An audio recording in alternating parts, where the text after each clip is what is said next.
राज्य में गोटे सप्ताह धरी जारी रही वर्षा। भीषण वर्षा छटपट होउछन्ते साधारण जीवन। घूर्णिबलय सक्रिय फल छेची दे जाउछि वर्षा।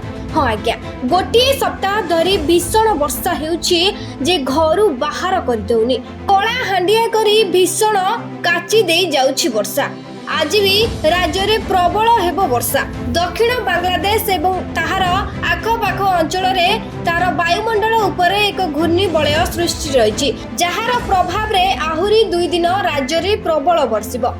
आसंता 24 घंटा राज्य में प्रबल वर्षा हेबा नै पाणीपाग विभाग पक्षरु पूर्वानुमान करा दैछि।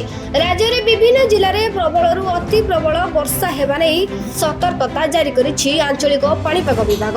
उत्तर पश्चिम बंगोपसागर और एहार संलग्न गांगेय पश्चिमबंग निकट ओडिशा उपकूल रे सक्रिय रहिछि घूर्णिबलय। यहा फल आसंता 24 घंटा रे किछि जिले में अति प्रबल वर्षा हेबो।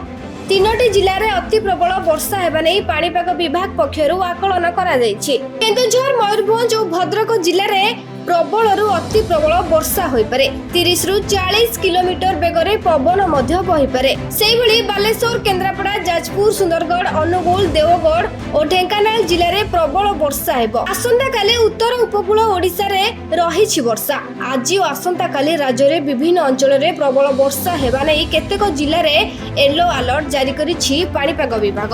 Bureau report, Biraja news.